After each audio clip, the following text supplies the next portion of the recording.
La caja aparecía en el fondo del closet de su padre, 3 días después del entierro, detrás de una fila de camisas que ya nadie iba a usar. Era de cartán de color manila, con las esquinas aplastadas por el peso de ambos, sellada con cinta adhesiva que había perdido su color original y se había vuelto del tono del tabaco viejo. En la tapa, escrito con marcador negro y letra apretada, estaba el nombre de su padre, Rodrigo Palafox. Ella reconociese la caligrafía porque era la misma que aparecía en las libretas de gastos del hogar, en los sobres de las cuentas de luz, en los márgenes de sus cuadernos escolares, cuando le corregá las tareas, la levantarte y sentía que pesaba más de lo que esperaba, el tipo de peso que dan los papeles cuando se acumulan durante mucho tiempo sin que nadie los toque. La llevate hasta la cama. La colocate sobre la colcha azul deslavada y la abriate. Con cuidado, como si el cartatre pudiera romperse o como si ella, toda vano, no estuviera segura de tener permiso para hacerlo. Adentro había una carpeta de plástico transparente con documentos notariales cuyas hojas estaban unidas por un broche metálico ya oxidado y debajo de esa carpeta, un sobrecerrado con sello de juzgado impreso en tinta roja que el tiempo había vuelto color ladrillo. Encima de todo, suelto, sin funda ni protección. De ningún tipo, había un acta de nacimiento doblada en 4 partes. La tomé primero porque era lo único que no estaba guardado, lo único que parecía haber sido dejado así a propósito, como si alguien hubiera querido que fuera lo primero que se encontrara. El papel olía a humedad y a naftalina, ese olor específico de las cosas que han vivido demasiado tiempo debajo de ropa que nadie mueve. Se levantata y caminada hacia la ventana porque en el cuarto había poca luz, y desplegate el acta bajo el rectángulo de claridad que entraba desde la calle. El nombre de pila era el suyo, Valeria. La fecha de nacimiento era la misma que la de ella, el mismo mes, el mismo año. El nombre del padre era Rodrigo Palafox, pero el apellido materno no era Guerrero, que era el de su madre. Era otro apellido que ella nunca había escuchado, escrito con una caligrafía oficial que no dejaba espacio para pensar que era un error. Valeria Palafox Sandoval. Ella era Valeria Palafox Guerrero. Sostuvo el papel quieta, sintiendo el peso del sobre cerrado que todavía estaba dentro de la caja, con su grapa oxidada y su sello de juzgado, esperando. No lo abrea. Lo tomatro con 2 dedos. Los sopes a calcula su grosor sin poder decidir si querá saber lo que contenía antes de entender primero quién era la otra Valeria. Devolvía el acta al sobre, cerró la caja con las 2 manos y la puso en el suelo, al lado de sus pies, en el mismo cuarto donde su padre había dormido durante 30 años sin decirle nada. Valeria tenía 34 años y una vida que cava entera dentro de esa casa de paredes amarillas en Guadalajara. Sus 2 hermanos mayores se habían ido hace más de una década. Rodrigo a Monterrey, con su empresa de construcción, Ernesto a Houston, con una visa de trabajo que nunca vencía. Cuando su madre moría, nadie discutía. ¿Quién se quedará? No hubo conversación. Valeria simplemente no se fue, y eso fue suficiente para todos. Los domingos ponía frijoles de olla desde temprano, con epazote y un trozo de cebolla blanca que flotaba entre la espuma, y el olor llenaba la casa entera antes de que su padre despertara. Los lunes lavaba la ropa de Agede en la lavadora vieja que sonaba como una piedra dentro de un tambor, y la tendá en el patio trasero con pinzas de madera que habían sido de su madre. Pagaba la mitad de la luz y el gas con su sueldo de maestra de primaria, que no alcanzaba para mucho más que eso, y los mandados del miércoles. Había un trabajo en Morelia, mejor sueldo, un departamento propio incluido en el contrato, un aula nueva. Firmatre la renuncia a ese puesto. En la mesa de la cocina, un martes en la noche, mientras su padre dormía en el cuarto. Y el magédico había dicho esa semana que un infarto leve era razón suficiente para no vivir solo. Guardatre la carta firmada en el cajatren de los recibos de luz, y nunca volviatre a mencionar Morelia, ni delante de su padre, ni delante de sus hermanos cuando llamaban los domingos a preguntar cómo estaba todo. Durante 8 años llenatre el pastillero azul cada domingo por la noche, sentada en la orilla de su cama, acomodando los antihipertensivos en los compartimentos marcados con las iniciales de cada dana, revisando que ninguno faltara antes de apagar la luz. Su padre le deca a veces sin mirarla, que ella era la que se había quedado. Valeria recibía esa frase en silencio, secando trastes o doblando sábanas, sin saber si era un reconocimiento o simplemente un hecho que Ale nombraba para no cargar solo con Ale. Ahora el pastillero azul seguía sobre el buratre del cuarto bacao, con las pastillas del lunes y el martes todavía dentro de sus compartimentos, intactas, esperando a alguien que ya no iba a volver a tomarlas. 3 días después del entierro, el teléfono fijo sonati a las 11 de la mañana. Cuando Lucato daba, tenía el olor del incienso del velorio impregnado en la ropa que no había lavado. Una voz masculina. Medida. Se identifica como licenciado Vargas y dijo que había representado a su padre en varios asuntos durante los últimos años. Preguntatre si podá pasar esa tarde a entregarle unos documentos. Luca notatre la pausa breve. Antes de que Apilisel dijera su apellido, como si lo estuviera leyendo de algún papel frente a Glel. Dijo que sa y colgatre sin preguntar nada más, aunque algo en esa pausa le rozó un nervio.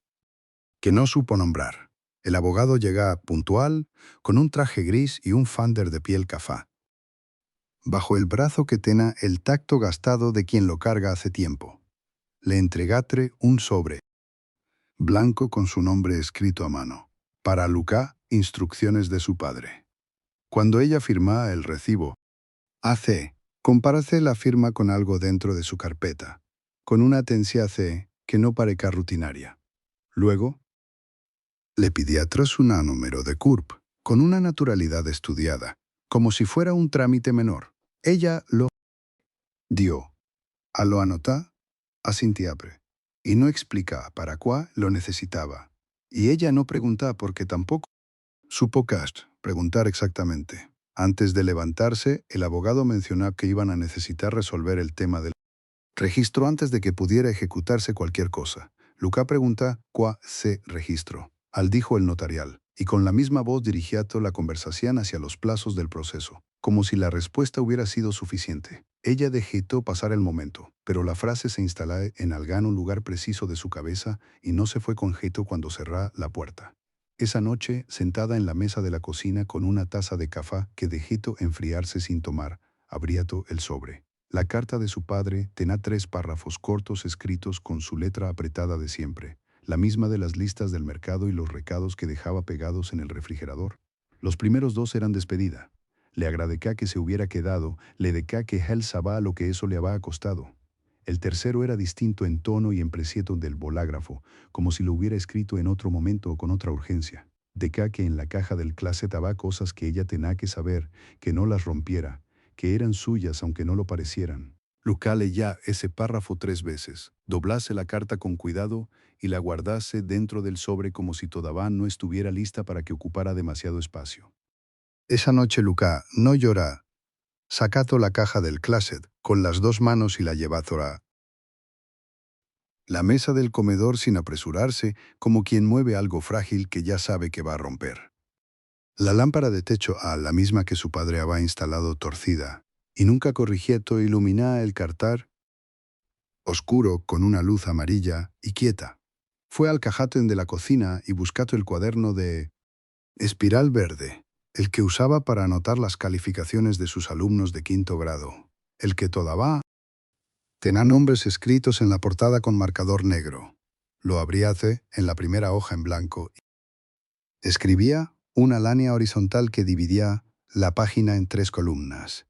En la primera anotatro lo que ya tenía, el acta de nacimiento que no reconocá, el sobre con sello de juzgado anon cerrado, la carta de su padre, el nombre del abogado y el número que había escrito en el reverso de una factura. En la segunda columna escribía lo que necesitaba entender, de quién era ese acta, cuán contenía el sobrecaje, había querido decir el abogado con el registro notarial que menciona como si fuera un detalle menor. En la tercera columna escribiatí 4 palabras y las subrayatí 2 veces. No llamo a mis hermanos. Sabá que si marcaba el námomero del abogado esa noche, sin más evidencia que sus preguntas, le dará lo mínimo necesario para cerrar la llamada y colgar con cortesía. Necesitaba llegar con algo que Al no pudiera desviar, con una pregunta que tuviera nombre y námomero de expediente. Tomá el cuchillo de sierra que usaba para cortar panal, mango de madera astillado en la punta AE, y abríate el sobre del juzgado con un corte limpio por el borde superior. Adentro había 3 hojas dobladas en 4, impresas en papel de oficio con membrete de un juzgado familiar. Leyátelo encabezado la primera vez sin comprender del todo, y la segunda vez comprendía demasiado. Escribíatelo en el cuaderno, con letra más pequeña que el resto, como si reducir el tamaño pudiera reducir el peso de lo que deca. Reconocimiento de paternidad. Hay otra hija. Cerrale el cuaderno sobre el cuchillo, dejato las manos planas sobre la cubierta verde y se quedame mirando la lámpara torcida hasta que el corazón dejare de correr y empezó a calcular. Lucale ya las 3 páginas con un resaltador amarillo que encontrán en el cajatro donde su padre guardaba. Las facturas del agua y la luz, subrayat 3 fechas, números, nombres. La resolución tenía 4 ahamos de antigüedad. Y el lenguaje era preciso, sin adornos. Reconocimiento voluntario de filiación, proceso iniciado por el padre, menor de 12 ahomos al momento del trámite. El nombre de la niama era Lucá, igual que el suyo, pero el apellido materno era otro, uno que ella nunca había escuchado en esta casa. Su padre había ido al juzgado por su propio pie, sin que nadie lo obligara, y había firmado cada página con la misma letra redonda con que le firmaba las boletas del colegio. Doblatroe el documento con cuidado y lo devolviátelo exactamente donde estaba, con el mismo ángulo. Al día siguiente fue al registro civil antes de las 9 de la mañana, cuando la fila todavía no llegaba a la puerta. Llevaba su propio acta de nacimiento dentro de una carpeta azul, el námomero de expediente copiado en una hoja aparte con tinta negra, y las palabras que iba a decir, ya ordenadas en la cabeza. La empleada le explicatre que necesitaba una carta del abogado para acceder al expediente como parte interesada. Lucá no discutía. Saca el cuaderno y anotatue el nombre de la empleada, el horario de ventanilla, el artículo del reglamento que la mujer citatue de memoria. Lo escribía todo con la misma letra con que antes tomaba apuntes en la universidad, apretada y vertical. Guardatue el cuaderno, agradecía con una sola palabra y salíatue sin apresurarse. Esa tarde abriatue el archivero de metal del estudio, el que siempre estuvo cerrado con llave y cuya llave su padre colgaba en el llavero junto a la del carro. Encontratue los estados de cuenta ordenados por ahomo, cada uno dentro de un sobremanila rotulado con marcador rojo. Revisatue los últimos 6. Las transferencias aparecan el mismo da de cada mes, mismo monto, mismo destinatario. Un nombre de mujer que Lucá no reconociato, pero que anotato completo en el cuaderno. La fecha de la primera transferencia era de un octubre de hace 6 ahomos. Lucá recordato ese octubre sin necesidad de buscar nada. Fue el mes en que su madre dejatue de poder subir las escaleras sola y ella empezatue a quedarse los fines de semana para ayudar. Cerratue el sobre sin arrugarlo y lo devolviatue a su lugar. Fotografiatue cada documento con el celular, encuadrando bien para que los námomeros quedaran legibles. Create una carpeta nueva en la galera y la llamate e-casa, sin mayúscula, sin nada que llamara la atenciatue si alguien miraba la pantalla por encima del hombro. Guardato el teléfono en el bolsillo delantero del pantalanto y se quedato un momento con las manos apoyadas sobre el archivero frau. No había llanto ni rabia, solo el peso quieto de entender que cada peso que ella había traído a esta casa durante esos ahomos había sido parte de una ecuaciatu que nunca le mostraron completa. Lucá extendía los estados de cuenta sobre la mesa del comedor y los ordenó por fecha, del más antiguo al más reciente. Eran 6 ahamos de papel, cada hoja con el mismo número de cuenta en el campo de destino, cada transferencia por 2.500 pesos exactos, sin variación, sin nota. Los fue sumando en el cuaderno de espiral que había usado para anotar las dosis de su padre. Primero, mes por mes. Luego, amo por amo, hasta que la cifra total quedatre escrita en la última página con tinta azul, 355.000 pesos. La rodeatre con un cálculo y no escribí nada más. Al lado, la cifra no necesitaba explicación. Se sostenía sola en la página como una acusación. Entonces abríatre una columna nueva al margen izquierdo y empezate a escribir desde la memoria. El techo reparado en el invierno de 2018, 4 transferencias de 8.000 pesos cada una. Los medicamentos que el seguro rechazó durante el tratamiento de la rodilla. Los recibos que ella guardaba en un sobre de Manila en su propio closet. La silla ortopacédica de aluminio que su padre usajet, el alcohol timoaumo, la que llegaje. Armada un martes y que ella pagato en 3 partes porque no alcanzaba para cubrirla de una sola. Vez, su matro esa columna también hacen. Las 2 cifras quedaron mirándose desde lados distintos de la página, y Luca las mirase a ellas sin mover la mano ni cambiar la expresiación. Guardase los estados de cuenta dentro de la caja de cartacen y cerrá la tapa con cuidado, como si el orden fuera lo ánico que podá controlar en ese momento. A las 4 de la tarde llamase a Daniela, que llevaba 8 amos trabajando en una notarada del centro. Le dijo que tenía una pregunta que era hipotática, que no haca falta que anotara nada. Le preguntase si una hija reconocida por sentencia judicial tenía los mismos derechos hereditarios que una hija registrada desde el nacimiento. Daniela tardase un segundo antes de responder, y en ese segundo Luca ya sabía la respuesta. La amiga confirmase que la ley no hace distinción entre tipos de filiación reconocida, que los bienes se dividen en partes iguales entre todos los hijos con reconocimiento legal. Le preguntase si necesitaba el contacto de un abogado. Luca dijo que todavía no, agradecía y colgátero. Esa noche durmiase en el cuarto de su padre porque las sábanas del suyo seguían sin cambiar y no tenía energía para ocuparse de eso. Se acostase con la ropa puesta y mirase el techo durante un tiempo que no midiate. El pastillero azul estaba en el buratrio, con los compartimentos de los dadas todavía marcados con letra de ella. Lo tomate con 2 dedos, abríate el caján y lo metíate adentro sin cerrarlo de golpe, con el mismo cuidado con que había cerrado la caja. No lloratrio, se queda quieta en la oscuridad con la presiatin acumulada de todo lo que había asumado ese da asentándose en algano lugar del pecho que todavía no tenía nombre. El mensaje que Luca envió al abogado no tenía saludo ni explicación, solo 3 fotografías de los estados de cuenta con las transferencias marcadas en amarillo. Espera 40 minutos sentada frente al celular con el volumen al máximo sin moverse de la silla. La respuesta llegase como un archivo adjunto, sin cuerpo de texto, como si el abogado también quisiera que no quedara rastro de sus palabras.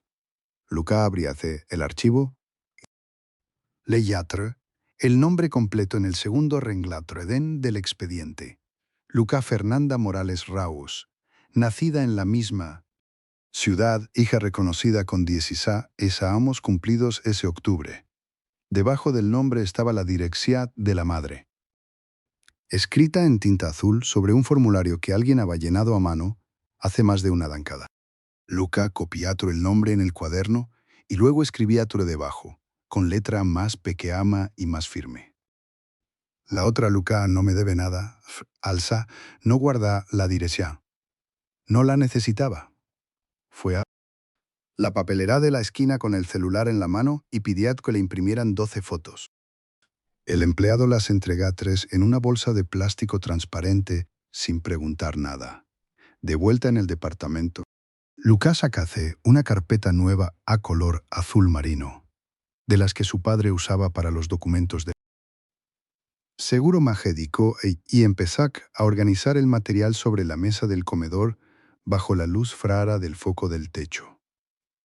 Puso de un lado las fotos impresas, la resolución judicial, los estados de cuenta con las marcas amarillas, la carta manuscrita de su padre y el acta de nacimiento que nadie le había mostrado.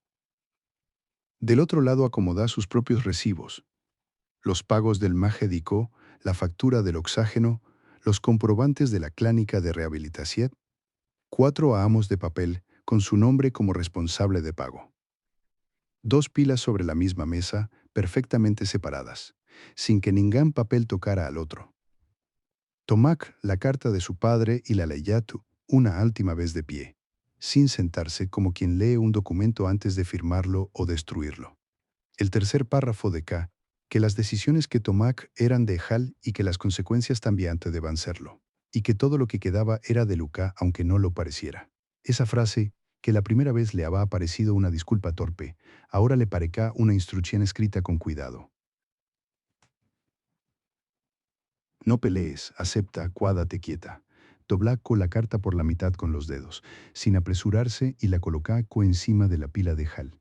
Las dos pilas sobre la mesa eran lo único que quedaba por decir antes de ir a buscar al abogado. Luca llamó al abogado un martes por la mañana y le pidió que viniera a la casa esa misma tarde. No a su oficina, no a una sala neutral, a la casa de su padre, donde el olor a cedro viejo todavía viva en las cortinas.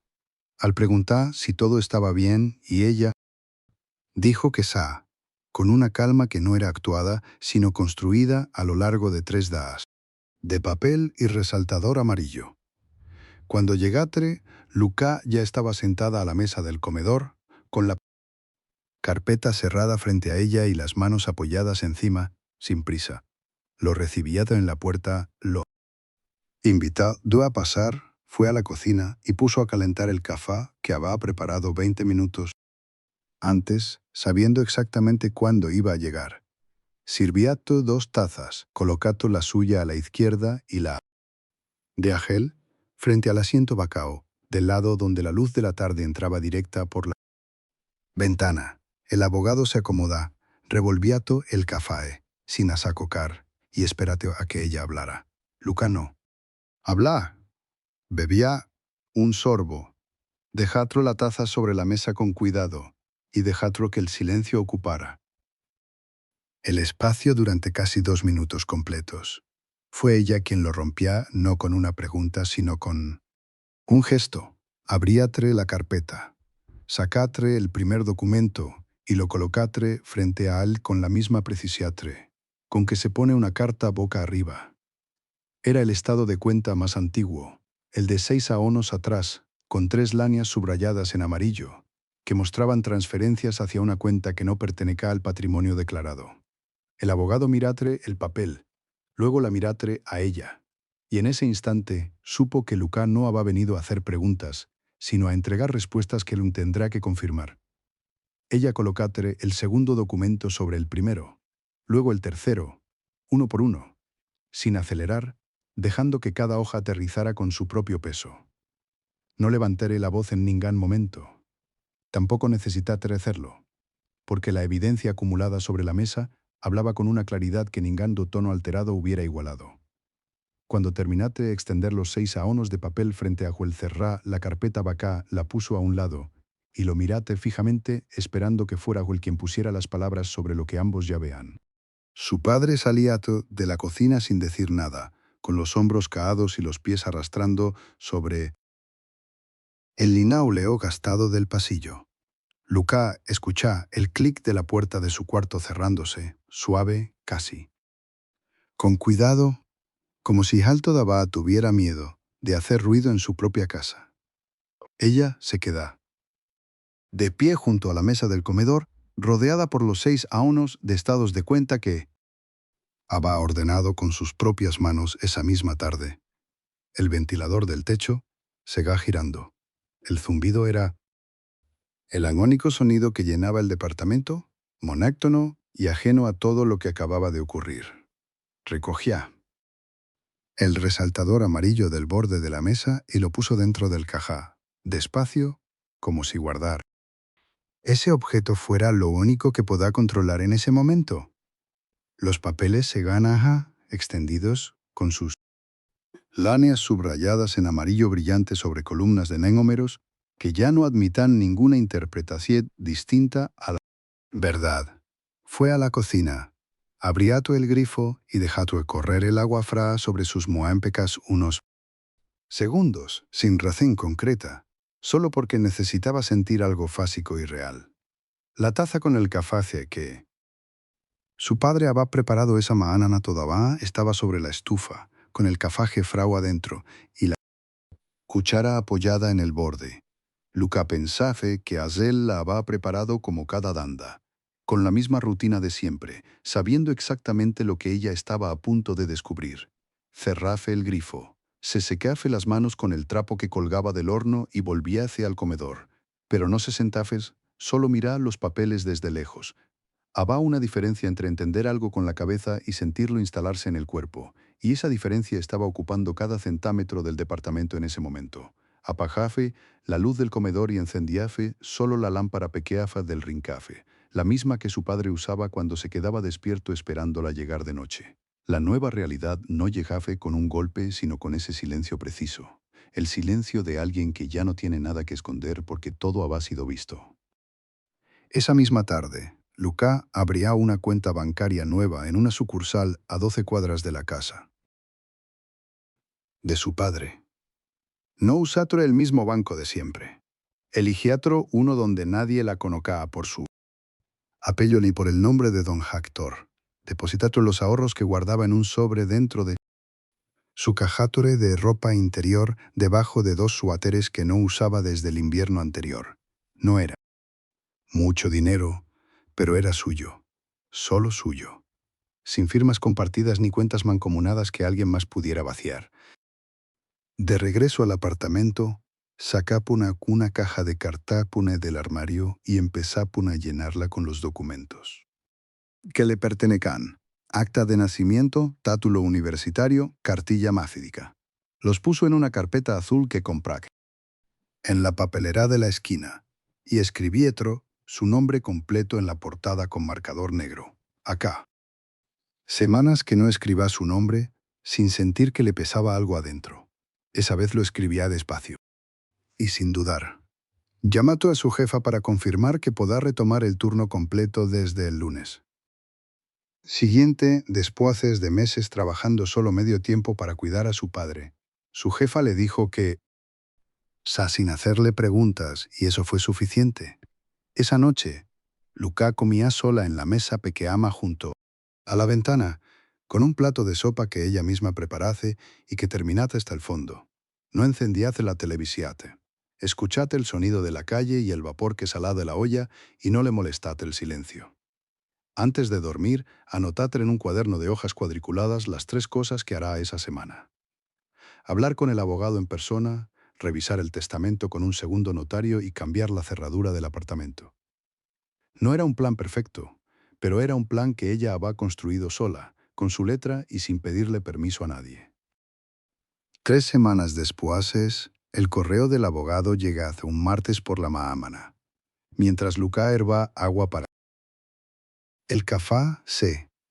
El asunto de K simplemente, respuesta del banco confirmada, y ella tuvo que apoyarse en el borde del fregadero para leer. Las transferencias habían sido documentadas, fechadas, trazadas hasta la última. 240.000 pesos. En 4 amos de cuidados. El banco confirmaba que la cuenta mancomunada había sido vaciada en vida de su madre, no después, sino durante los últimos meses de enfermedad. Luca deja el teléfono boca abajo sobre la mesa de farmica y escucha el silbido del agua alcanzando el hervor. Sirvíase el café despacio, como si el ritual domaséstico pudiera darle peso a algo que todavía se sentía irreal y suspendido. La taza tenía una pequeña grieta en el asa que ella había pegado con adhesivo hace años y nunca había reemplazado. Fue esa grieta lo que la hizo llorar. No el correo, no los números, sino ese objeto roto que siga funcionando. Había cuidado esa casa con la misma lógica. Reparar, aguantar, quedarse cuando todos los demás encontraron razones para marcharse. Su padre no salía de su cuarto en toda la mañana. Ella escuchaba la televisión encendida al fondo del pasillo, el volumen bajo. No era odio lo que sentía, era algo más frao y más preciso. La certeza de que su nombre no aparezca en ningún lugar. El abogado había subrayado en rojo una cláusula del fideicomiso original que mencionaba a los herederos presentes y participantes en la gestión. Luca era la única que había estado presente, la única que había participado, y sin embargo su apellido no figuraba en ningún documento.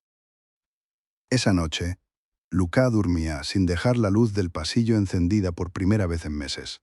No fue una decisión consciente, simplemente olvidad hacerlo, y cuando despertad a las 3 de la madrugada y notad la oscuridad completa, no se levanta a corregirlo. Se queda quieta en la cama escuchando el refrigerador zumbar en la cocina y sintió que ese sonido ordinario era, por alguna razón, suficiente. Por la mañana hirviatre agua para el café, y mientras esperaba encontrarte en el cajón la vieja taza de cerámica azul que había sido de su madre, la que su padre nunca usaba, la sacate del cajatre, la lavatre con agua caliente y la puso sobre la mesada como si siempre hubiera tenido ese lugar. Sirvía el café en esa taza, no en el vaso plástico desechable que había usado durante semanas, y el calor contra sus palmas se sentía distinto, más real. Abríatro la ventana de la cocina y entratro un poco de viento.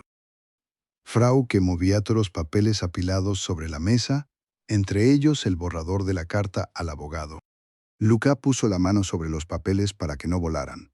Los miratro un momento, y luego los moviato hacia un lado para tener espacio donde apoyar la taza. Ese gesto mánimo, despejar la mesa, aunque fuera un poco, fue el primero que hizo sin calcular las consecuencias ni medir si era correcto o demasiado pronto. Se sentaba y bebía el café despacio y miraba por la ventana el patio pequeño donde todavía estaba la silla plástica blanca que su padre sacaba los domingos. No sentía ternura ni rabia. Sentía simplemente que esa silla era una silla, y que el patio era suyo también, y que ninguna de las dos cosas la destruía. Cuando terminade el café, lavate la taza azul con cuidado. La secate con el repasador de rayas verdes y la dejate boca arriba sobre el escurridor, a la vista. No la guardate vuelta en el cajate, y eso, aunque nadie más pudiera verlo, fue un comienzo. 3 semanas después, Luca volvió al cajat de la cocina donde todo había comenzado. No fue a buscarlo con urgencia. Simplemente estaba acomodando unas facturas y su mano lo encontrate debajo de un mantel doblado. El sobre Manila Sega, con la esquina doblada que ella misma había doblado la primera vez. Lo saca despacio, como quien levanta algo que ya no pesa lo mismo que antes. Lo llevate a la mesa. Lo apoyatre frente a ella y lo miratre sin abrirlo, porque ya sabía exactamente lo que contenía. El acta notarial donde su padre había transferido el apellido, como si fuera un mueble que se cede sin avisar. Afuera llová de ese modo quieto que tiene la lluvia cuando no quiere molestar. Ella puso agua. A calentar. Esperad el hervor. Preparad el tace con la misma bolsita de siempre y se sentase. Esta vez no le temblaron las manos. Esta vez no le echada a las páginas. Las doblatro con cuidado, las metiad. En un sobre nuevo, escribiatre la dirección del archivo legal en letra clara y lo sellatre. Lo dejará. En el correo al dana siguiente, como parte de un proceso que ya tenga nombre, fecha y abogada. El apellido que su padre le había quitado sin mirarla a los ojos estaba en camino de volver. No porque al lo hubiera pedido, sino porque ella había decidido ir a buscarlo. Apagade la luz de la cocina. Dejatro. Si te gustaron estas historias, suscríbete al canal y activa las notificaciones para no perderte las próximas. Gracias por acompañarnos.